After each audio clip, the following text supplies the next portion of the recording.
Добро вечер, драги пријатели. На некои посакував сон што веќе спијат.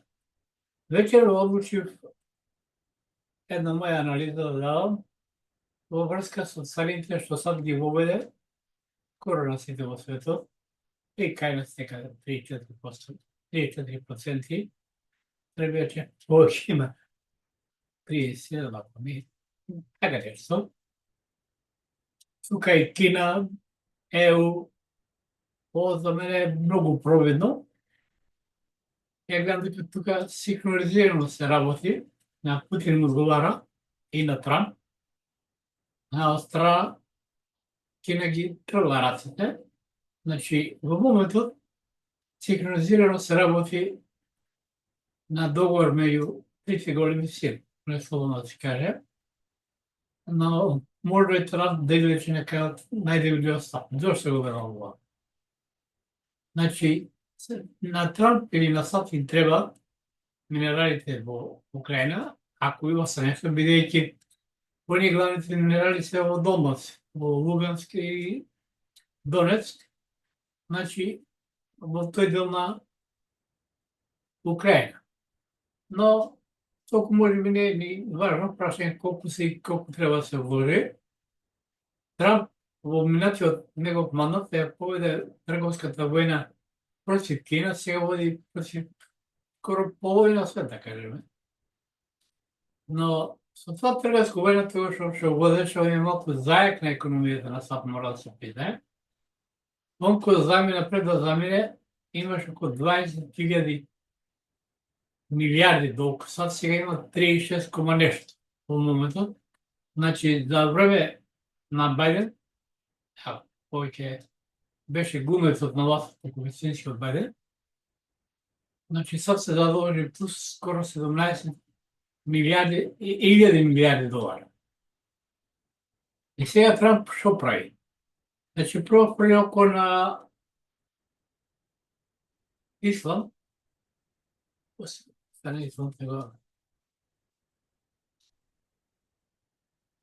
на Гренланд, пардон, бидејќи има таму ретки минерали, но прашање дали имат и средства за вадење, колку време ќе треба години, така, за преработка, како ќе ја носат, значи тоа е долг пат, но да заштити Америка од големиот извоз на Европската Унија и на Кина во Америка, он видува санкции на сите, и на Европската Унија, со тоа ја распаѓа Европската Унија, а се договарат со Путин.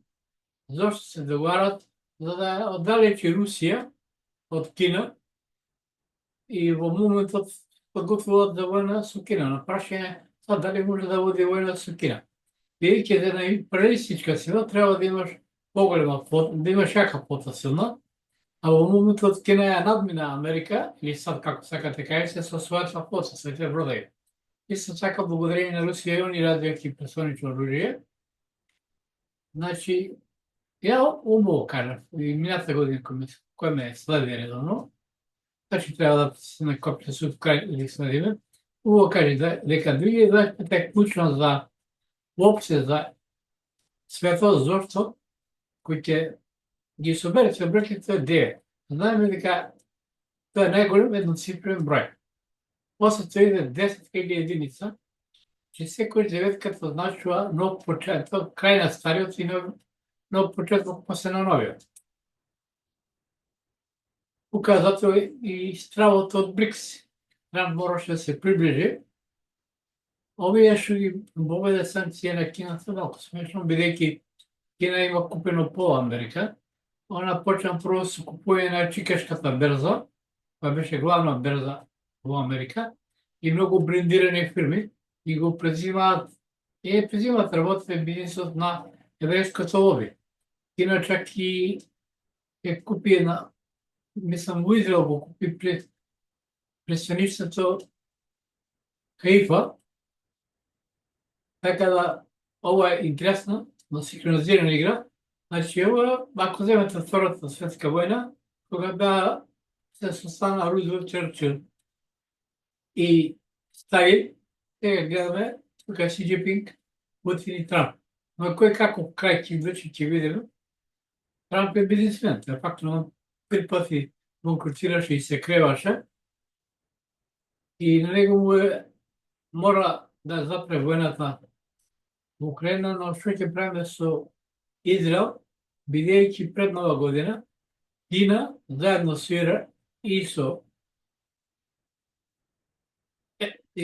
Русија имаат заеднички војни вежби, ноши мислам дека беа, и плюс Русија има стратешко партнерство со две држави, тоа е со Иран, со повеќе, и со Белорусија се веќе сојузна држава и со Северна Кореја.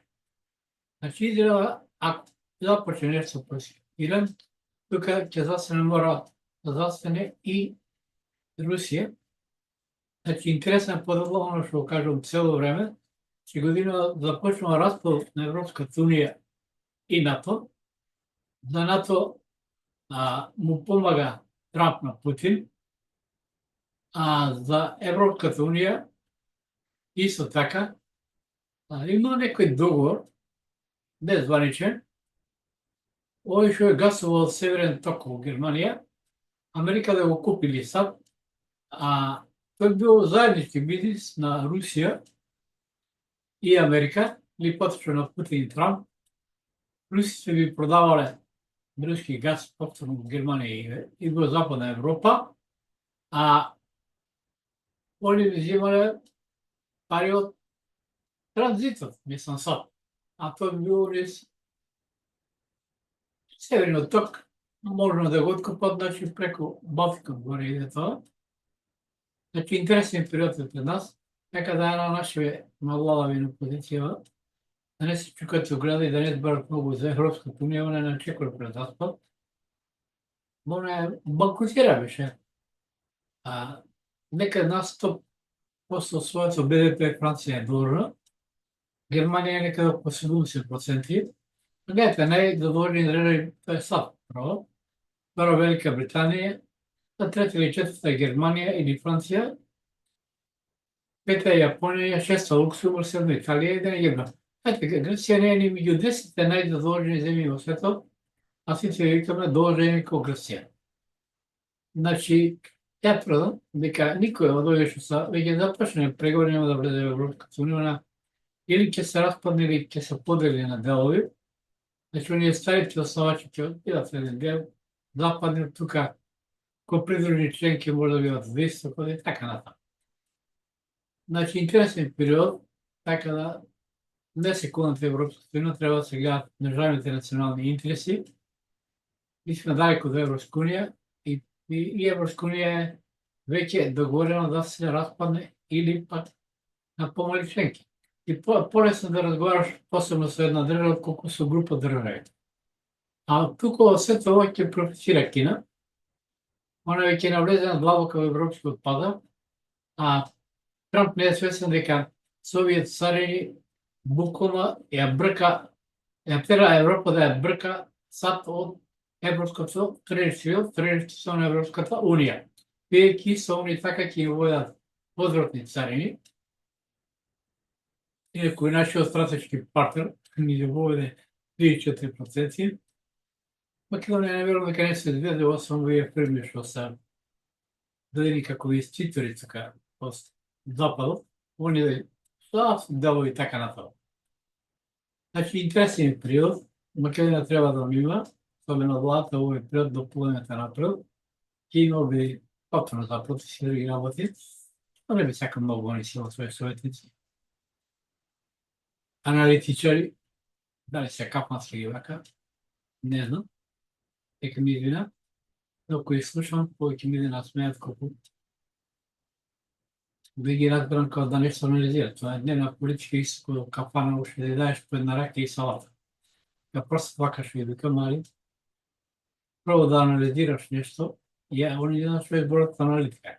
Аналитика што рекол Мицковски, Заев или Филипче, аналитика е оно што сакал да каже. Значи, ако оде на училиште, а на орето вика што сакал писателот или авторот да каже. Тоа е аналитика. Значи, драги патели, оние што имат желба да ги следат моите анализи. треба да присустват на копи со суткет или препатиси и ако се допаѓа на лица да стават фект. Ништо не е морално тоа.